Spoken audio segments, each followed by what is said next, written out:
Hey y'all, I was on stream the other day when an editor from PC Gamer dropped me a note that he had a brand new interview with Bungie's Joe Blackburn talking about the final shape. I decided to read it right then and there, and here is a recap if you want to hear what got covered in the interview. Breaking news, chat. An article from PC Gamer. Joe Blackburn on D2 conspiracy theories, what happened to the PvP team and the witness being able to 1v1 anyone in the universe. Woo!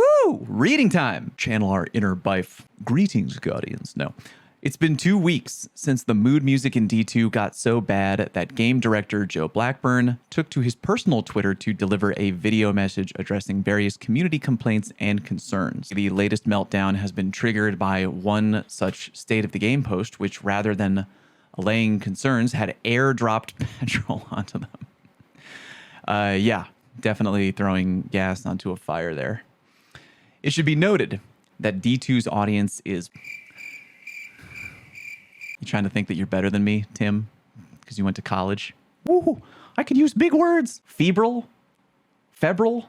I'll pretend I know. Febrile. As is perhaps inevitable with an almost 10-year-old live service game, but things have escalated this year. In a recent video, the veteran D2 content creator, Dado, hey, we know that guy, described the reaction to the post as an absolute frenzy and the worst I have ever seen the community, surpassing even Curse of Osiris in Season 2. Yeah. Basically, the State of the Game article dropped right before I left to go to Florida for the Gaming Community Expo, formerly Guardian Con, and everybody who I talked to down there was like really bummed. It was just kind of like a sad vibe, you know. So yeah, it's correct. The D2 community's laundry list of issues includes burnout with the seasonal model, aggressive monetization, yeah, the lack of attention paid to PvP, and the complete abandonment of the Gambit mode. True, although I'm kind of okay with that last one. Hell, you know it's time to worry when the lore guys are lighting pitchforks. Oh geez. None of this was helped by the fact that this year's big expansion, Lightfall, was substantially weaker than its predecessor, The Witch Queen, particularly in terms of its confusing narrative. Although Blackburn's video didn't address every complaint, microtransactions were conspicuously absent. Interesting. It did serve as effective damage control, yeah, for sure, resetting the community's anger meter ahead of last week's showcase for the final shape expansion. I got a video on the YouTube channel, my live reaction to the Joe Blackburn video. I thought it was pretty well made, and it didn't fix every concern that we have, or at least that I have, but I do appreciate that Joe made it. It felt personal. It felt urgent. Joe Blackburn cut his teeth on the raid team at Bungie, where his work included the acclaimed Last Wish from 2018's Forsaken. He then served as creative lead on Season of Opulence before leaving for a one-year stint as a principal designer at Riot.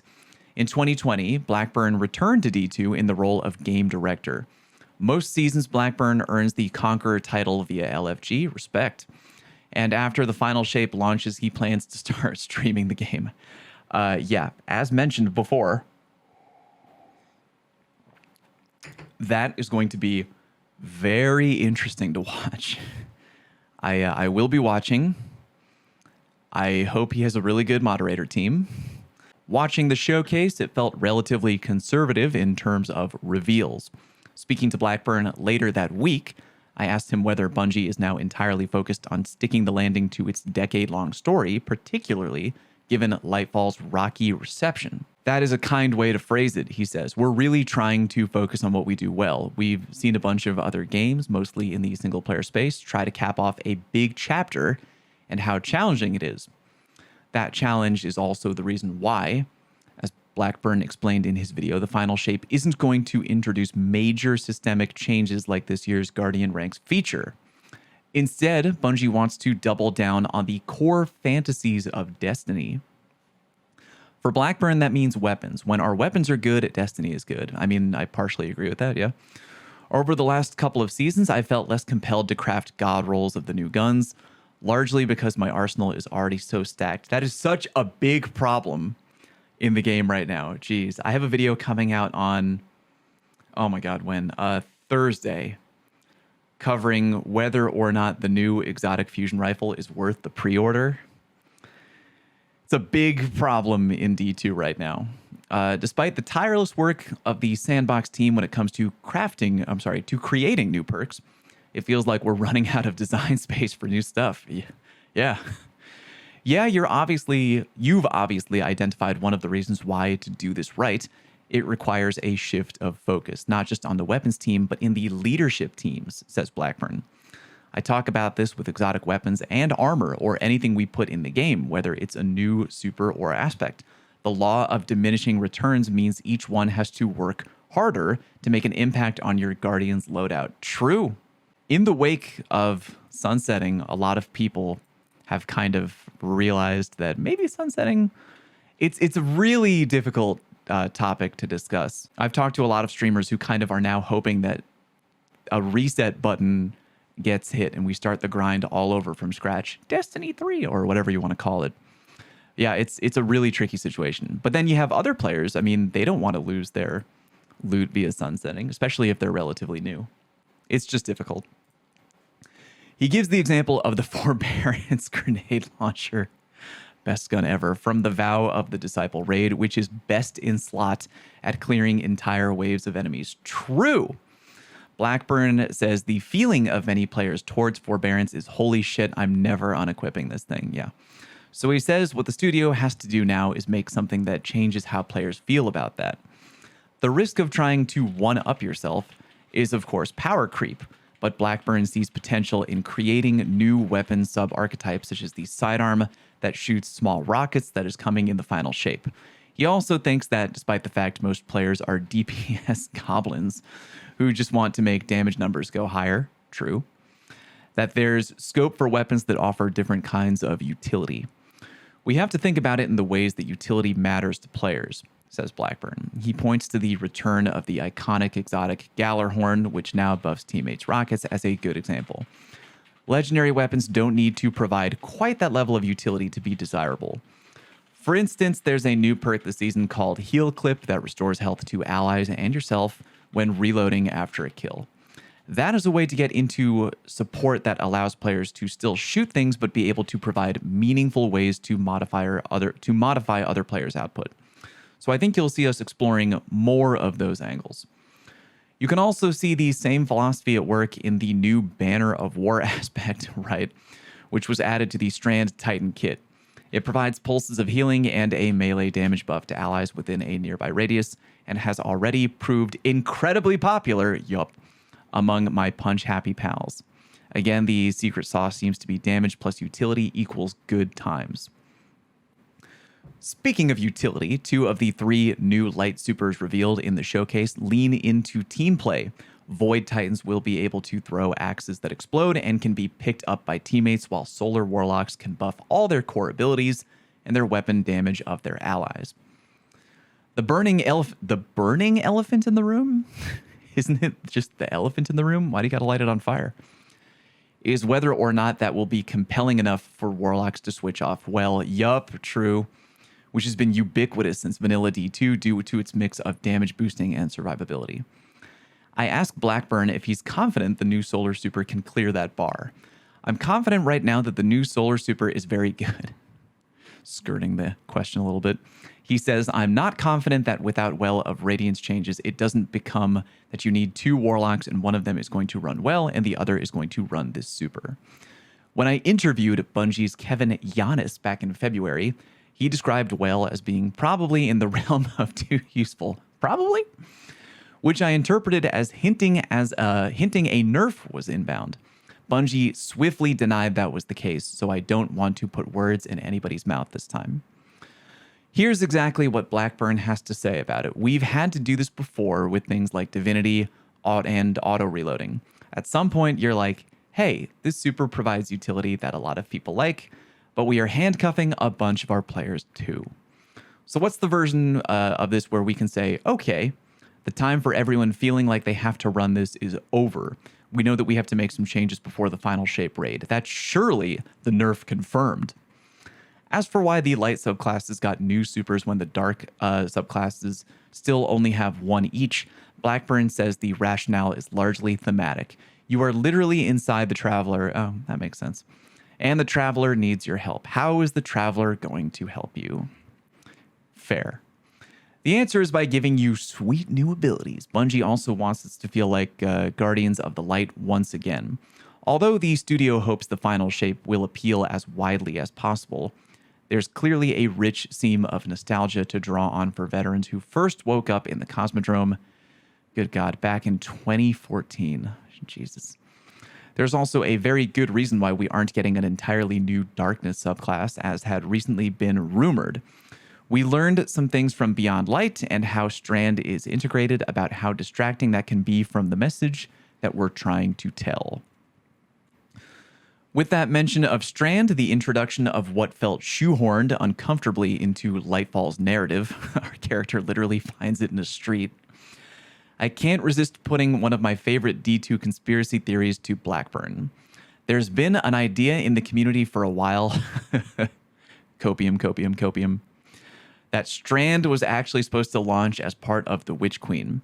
It makes sense because that expansion is full of references to threads, seeing into the beyond, and also features that the color green predominantly.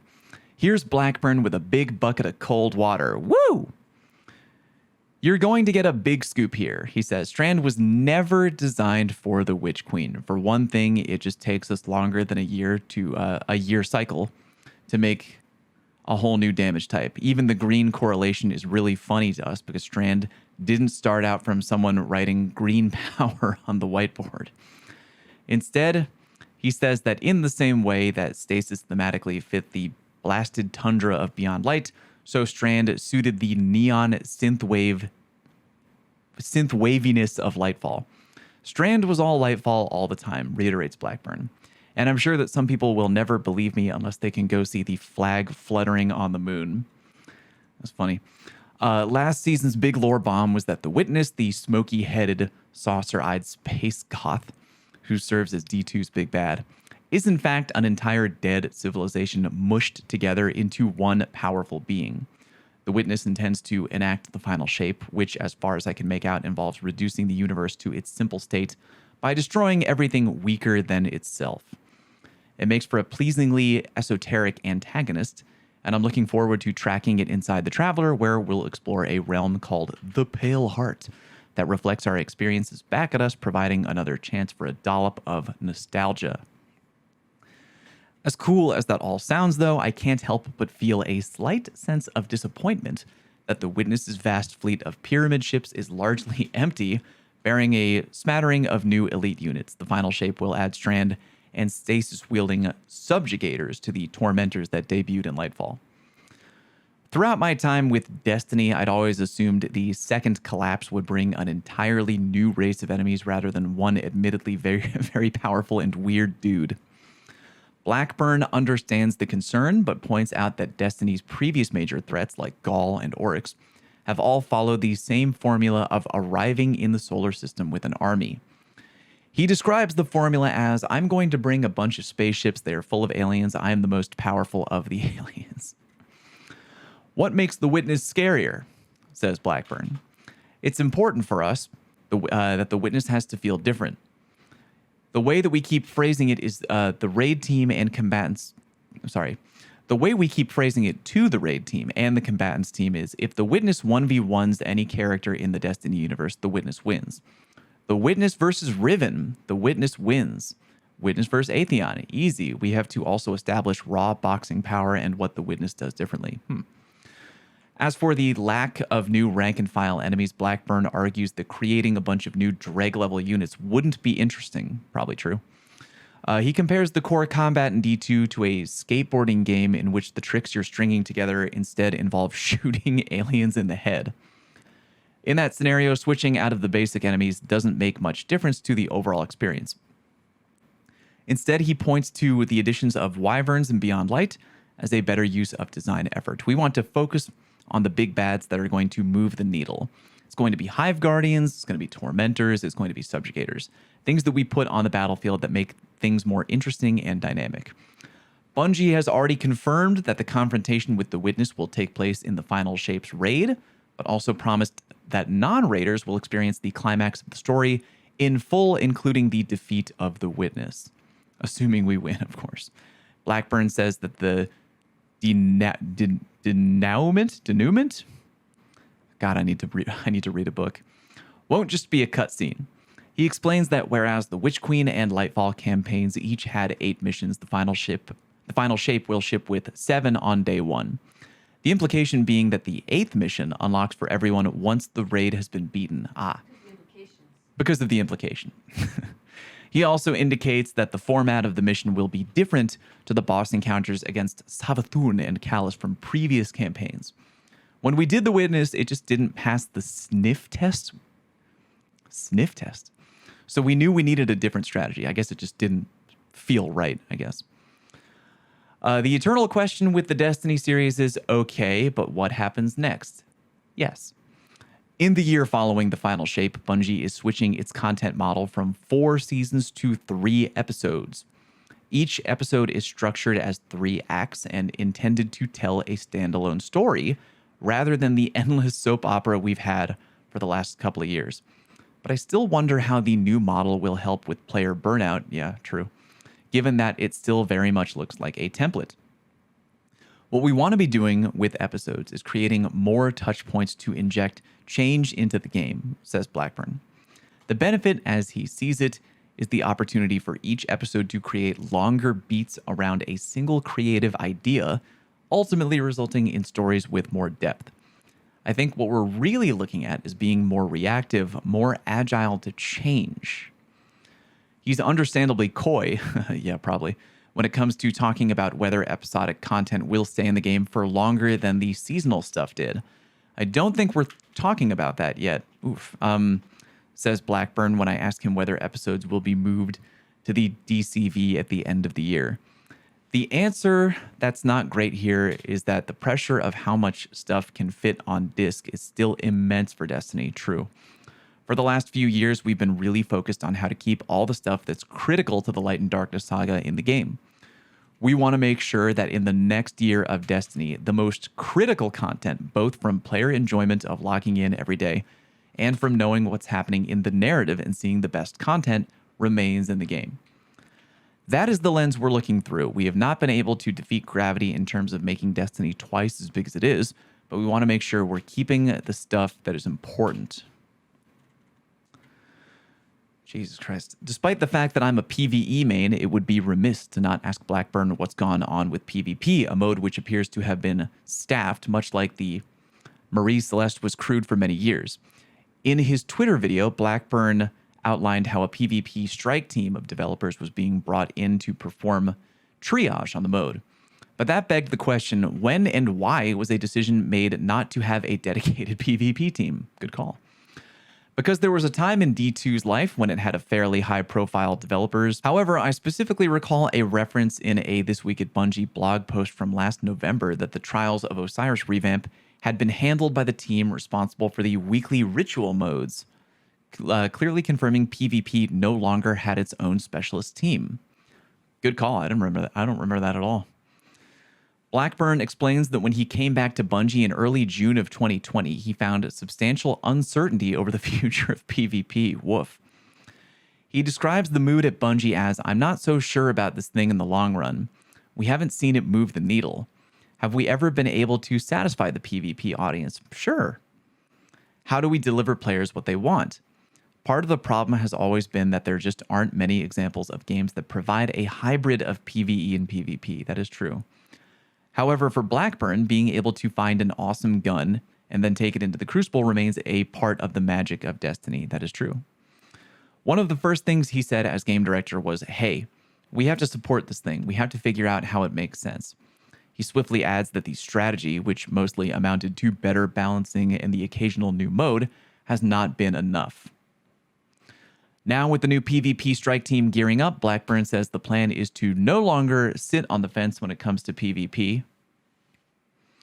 I don't blame PvP mains who must feel like the FPS equivalent of Stockholm Syndrome sufferers for still being skeptical. After all, D2 once went 950 days without a new map. In his Twitter video, Blackburn announced that a free map pack will be released in 2024, at which point I'm pretty sure I heard a choral swell in the background. What's really interesting is the promise that Bungie is finally going to prioritize the needs of people who actually play PvP, rather than trying to drag the entire player base into Crucible. We don't want to say, hey, we're going to try to make every single person happy. There are really divisive camps. So the way we want to really change our strategy is to be clear about saying, this is the PvP audience for Destiny. This is what they want. We're going to center PvP around our players that enjoy playing Crucible for 20 hours a week. And we're going to make it more optional for players who don't. That is bold. Playing Crucible for 20 hours a week, the fact that they're going to center PvP changes around that is respectable.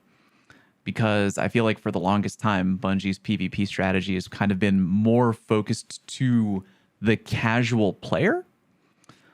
Yeah, that is kind of refreshing to hear Joe Blackburn say that, not gonna lie. I put it to Blackburn that PvP has been in a vicious cycle because the lack of content means that the only thing to do was complain about balance. Yeah, true. Or lack thereof, which led to the mode feeling toxic. His answer is candid. Throughout D2, for maybe its first 6 years, including Destiny 1, there was a sense of, hey, we're putting a bunch of effort into PvP, but it's not what the community wants, or we're making them happy. Even when we put out maps, people would say, I don't like these maps and I wish they were different. Yeah, I mean, it's rough. I am not happy with the new map. I think it's too big.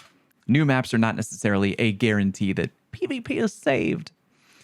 Blackburn makes a contrast here with when Bungie added the Menagerie, which was a seasonal PvE mode that was universally loved, true, suggesting that when developers get that sort of reaction, the natural tendency is to try and make more of the thing that people have responded positively to.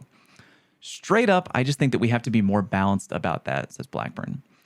There's a different strategy that can work here, and it's us going in and saying, okay, we're going to be more clear, we're going to have a more targeted audience. And that's not going to be for everyone, but I think that if we are clearer with who we are trying to make PvP for, we can make the right decisions for that group, and we can build a thing that people enjoy. It's definitely a new take, and if this one doesn't work, we'll try something else. Okay.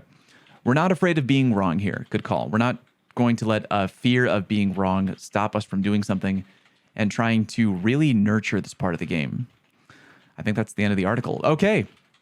Respect. I think that part about the centering PvP around folks who play for at least 20 hours a week, that's a good call. That's refreshing. I didn't think that they would be going that hard in that direction. You'll get a golf clap. I'm not going to do backflips until we see significant change come to the game. But in the meantime, golf clap for Joe Blackburn.